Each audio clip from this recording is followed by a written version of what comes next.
আমরা অনেকেই এই ভাষণটা সম্পর্কে জানি না। আমরা অনেক ভাষণ নিয়ে এখন গর্ব করি। নবী করিম সাল্লাল্লাহু আলাইহি ওয়াসাল্লামের এই যে সর্বশ্রেষ্ঠ ভাষণ, এটা কতজন জানেন? বিদায় হজের ভাষণ। কতজন জানেন বিদায় হজের ভাষণে নবী সাল্লাল্লাহু আলাইহি ওয়াসাল্লাম কি বলেছিলেন উম্মতকে? আমরা একটু আপনাদেরকে শোনাবো, শুনিয়ে ইনশাআল্লাহ লেকচারটা শেষ করব। নবী করিম সাল্লাল্লাহু আলাইহি ওয়াসাল্লাম এই দিনে 31টা বিষয়ে উম্মতকে নির্দেশ দিয়েছেন। 31টা বিষয়, সবগুলো বলার সময় পাওয়া যাবে না, আমি কয়েকটা কথা বলছি। নবী করিম সাল্লাল্লাহু আলাইহি ওয়াসাল্লাম সবার সামনে দাঁড়িয়ে দীর্ঘ 23 বছর অক্লান্ত পরিশ্রম করে দাওয়াতি মিশন কমপ্লিট করার পরে সবাইকে সমবেত করে একটা হজ করলেন। হজ করার পরে তিনি গুরুগম্ভীর কণ্ঠে বলছেন, হৃদয়ের সমস্ত আবেগ বের করে দিয়ে বলছেন, হে জনগণ, আইয়ুহান নাস, হে জনগণ, আমি জানি না আজকের পর তোমাদের সাথে আমি কখনো মিলিত হতে পারবো কিনা। একটু চিন্তা করেন, সাহাবীরা সামনে দাঁড়িয়ে আছেন, নবীজি দাঁড়িয়ে এই কথাটা বলছেন, হে জনগণ, আমি জানি না আজকের পরে আমি তোমাদের সাথে মিলিত হতে পারবো কিনা। অতএব যে ব্যক্তি আজকে আমার এই কথাগুলোকে স্মরণ রাখবে, সে যেন অন্যের কাছে এই কথাগুলো পৌঁছে দেয়। হতে পারে যার কাছে পৌঁছে দেওয়া হচ্ছে সেই এই কথাগুলোকে বেশি সংরক্ষণ করতে পারবে। আল্লাহ পাক তার প্রতি রহম করুন যে আমার এই কথাগুলোকে অন্যের কাছে পৌঁছে দেবে। নবীজির ভাষণ। এরপর নবীজি বলছেন, জেনে রাখো নিশ্চয়ই তোমাদের পরস্পরের, মুসলিমদের পরস্পরের সম্পদ, পরস্পরের রক্ত, পরস্পরের এই যে জান, মাল, ইজ্জত, এগুলো একে অপরের জন্য হারাম। মুসলিমদের পরস্পরের রক্ত, পরস্পরের ইজ্জত, সম্মান একে অপরের জন্য হারাম। এর হানি করা একে অপরের জন্য হারাম। ঠিক যেমন আজকের এই দিন হারাম, এই শহর হারাম, এই মাসও হারাম। নবী করিম সাল্লাল্লাহু আলাইহি ওয়াসাল্লাম বলছিলেন, জেনে রাখো 3টা বিষয়ে যেন তোমাদের অন্তর কখনো খেয়ানত না করে। 3টা বিষয়ে তোমাদের অন্তর যেন কখনো খেয়ানত না করে। 1, তোমরা যে কাজটাই করবা শুধু আল্লাহ পাকের সন্তুষ্টির জন্য করবে। তোমরা যে কাজই করবে শুধু আল্লাহর সন্তুষ্টির জন্য করবে। তোমাদের শাসক বর্গের কল্যাণ কামনা করবে। তোমাদের শাসক বর্গের কল্যাণ কামনা করবে। 3 নাম্বার, মুসলিমদের জামাতকে আঁকড়ে ধরে রাখবে। মুসলিমদের ইউনাইটেড কমিউনিটিকে আঁকড়ে ধরে থাকবে। এই 3টা বিষয় পালনের ক্ষেত্রে তোমাদের অন্তর যেন খেয়ানত না করে।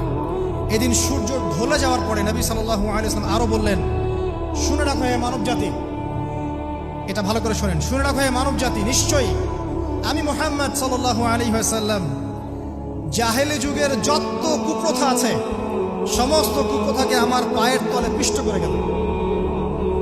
জাহেলি যুগে কি ছিল ভাই? শিরিক ছিল, সুদ ছিল, মাদক ছিল, নারীর অবমাননা ছিল, কন্যা সন্তানকে দাফন করা হতো, রক্তক্ষয়ী, হানাহানি, মারামারি, কাটাকাটি ছিল। এগুলো সবকিছুকে আমি আমার পায়ের তলে দাফন করে গেলাম। এটা কি দাফন হয়েছে? তিনি বলছেন, নিশ্চয়ই আমি জাহেলি যুগের সুদকে আমার পায়ে তলে পিষ্ট করে যাচ্ছি। সর্বপ্রথম যার সুদ আমি পিষ্ট করছি তিনি হচ্ছেন আব্বাস ইবনে আব্দুল মুত্তালিব, আমার চাচার সুদ। নিজের পরিবার থেকে দৃষ্টান্ত স্থাপন করলেন।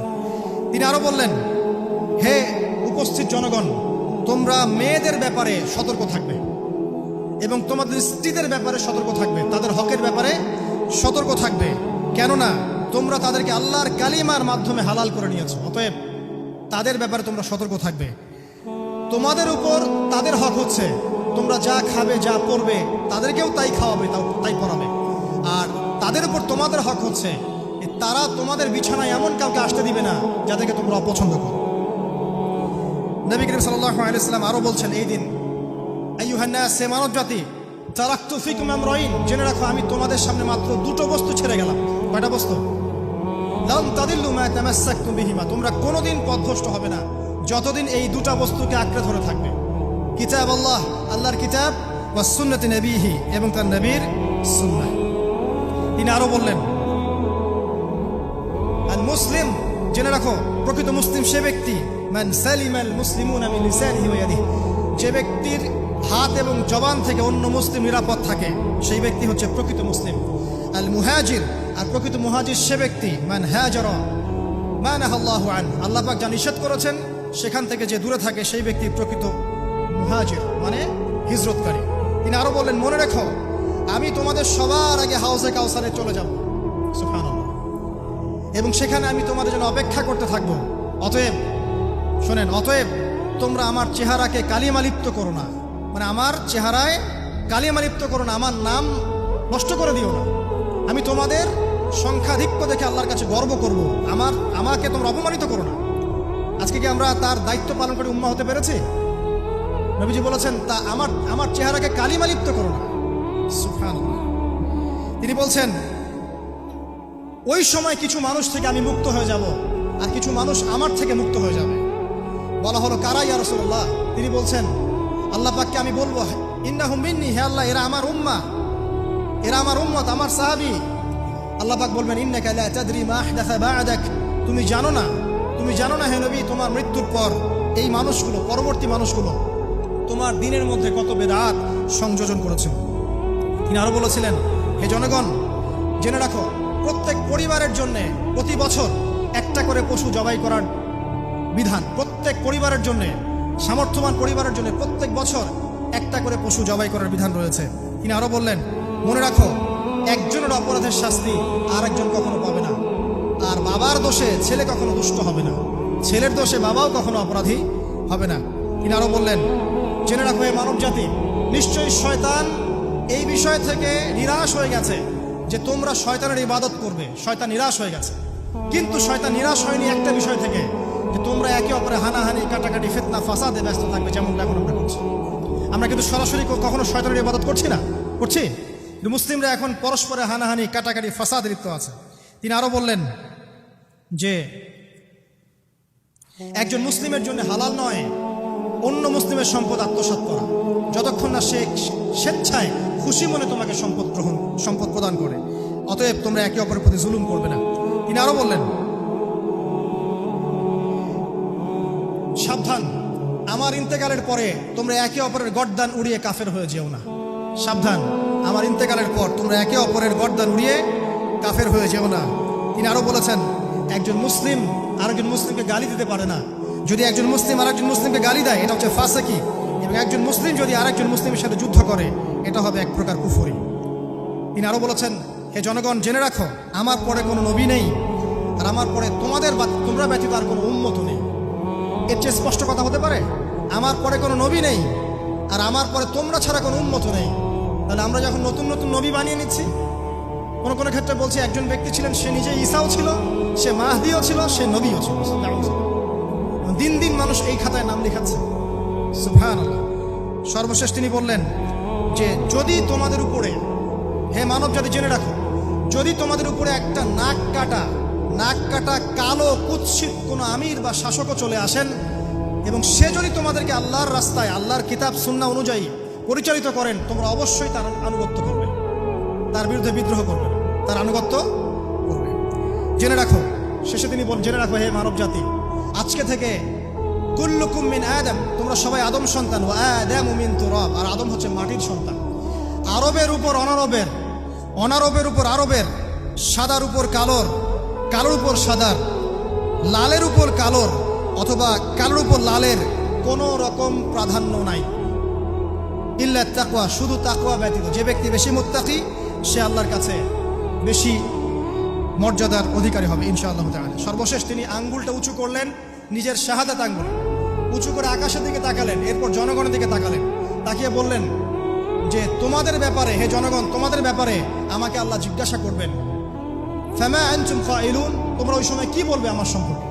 তখন সাহাবীরা বললেন, আমরা বলবো যে আপনি বাল্লাগতা রিসালাতাক, আপনি আপনার রিসালাত পৌঁছে দিয়েছেন, ওয়া জামানাতাক, আপনার আমানত পূর্ণ করেছেন, ওয়া নাসাহতা উম্মাতাক, এবং আপনি আপনার উম্মতকে নসিহত করেছেন। এরপরে তিনি আকাশের দিকে তাকিয়ে বললেন, আল্লাহুম্মা ফাশহাদ, হে আল্লাহ আপনি সাক্ষী থাকেন। আল্লাহুম্মা ফাশহাদ, হে আল্লাহ আপনি সাক্ষী থাকেন। আল্লাহুম্মা ফাশহাদ, হে আল্লাহ আপনি সাক্ষী থাকেন যে আমি আমার দায়িত্ব পৌঁছে দিয়েছি। এরপরে নাজিল হলো, আল ইয়াউমা আকমালতু লাকুম দীনাকুম ওয়া আতমামতু আলাইকুম নি'মাতি ওয়া রাদিতু লাকুম ইসলাম দীনান। এই হলো বিদায় হজ, আজকের এই আরাফার প্রেক্ষাপট। আমরা কতজন এটা নিয়ে চিন্তা করেছি? 1 মিনিট একটু বলে শেষ করি। দেখেন, শেষ ওসিয়ত যেগুলো হয় মানুষের, এটা খুব হৃদয় বিদারক হয় না? বাবা ইন্তেকাল করছেন, সন্তানের জন্য ওসিয়ত করে যাচ্ছেন, মাকে দেখিস, ইত্যাদি ইত্যাদি। হৃদয় বিদারক হয় না? মানুষ সারা জীবন মনে রাখে না? বাট আমরা আমাদের এই নেশন, এই উম্মা, নবী সাল্লাল্লাহু আলাইহি সাল্লাম উম্মা বলে আমরা যারা দাবি করছি, আমাদের মধ্যে বেশিরভাগ মানুষ নবী সাল্লাল্লাহু আলাইহি সাল্লামের শেষ এই নসিহতগুলো ভুলে গেছি আমরা। নসিহতগুলোর মধ্যে সবচেয়ে ইম্পর্টেন্ট ছিল শিরক থেকে দূরে থাকা, সুদ থেকে দূরে থাকা, মুসলিম মুসলিম ভেদাভেদ না করা, শাসকের কল্যাণ কামনা করা, বিদ্রোহ না করে শাসককে উত্তম নসিহত করা। এবং আরেকটা হাদিসে তিনি বলেছিলেন 5 ওয়াক্ত সালাত আদায় করবে, সাওম পালন করবে, রমজান মাসে সাধ্যমতো সাদাকা করবে, মুসলিমদের জামাত আঁকড়ে ধরবে, ইনশাআল্লাহ হাসতে হাসতে জান্নাতে প্রবেশ করবে। আও কামা ক্বালা আলাইহিস সালাম। জাহেলি যুগের সমস্ত প্রথা ছেড়ে দেওয়া ছিল আজকের দিনের মূল মর্ম, আমরা ছাড়তে পারছি না। সুদ ছেড়ে দেওয়া ছিল মূল মর্ম, ছাড়তে পারছি না। শিরক থেকে বের হতে পারছি না। বেদাতীদের ব্যাপারে ধমক দেওয়া হয়েছে, বেদাত ছাড়তে পারছি না। খেয়াল করে দেখেন, মুসলিম মুসলিম হানাহানি কাটাকাটি এখনো ছাড়তে পারছি না। ইভেন ধর্মতাত্ত্বিকভাবেও আমরা বহু দল এবং উপদলে বিভক্ত হয়ে গেছে, কারোর সাথে কারো ঐক্য নাই। সব মিলিয়ে নবী সাল্লাল্লাহু আলাইহি ওয়াসাল্লামের শেষ ওসিয়তগুলো, কিতাব এবং সুন্নাহ আঁকড়ে ধরা, এটা আমরা সবাই আঁকড়ে ধরতে পারছি না। আজকের এই দিবসগুলো এই জন্যই আল্লাহ পাক বারবার ফিরিয়ে দেন, যাতে করে এগুলো নিয়ে আলোচনা হয়, আমরা এগুলো জানতে পারি এবং আমল করতে পারি, এই চেতনাগুলো লালন করতে পারি, নিজেরাও শিখি, পরিবারকেও শেখাই, আগামী প্রজন্মকেও শেখাই ইনশাআল্লাহ তাআলা। আশা করছি ইনশাআল্লাহ আমরা যদি নাও পারি, এক সময় এমন একটা প্রজন্ম আসবে যারা নবী সাল্লাল্লাহু আলাইহি ওয়াসাল্লামের উম্মার মতো উম্মাহ হবে ইনশাআল্লাহ।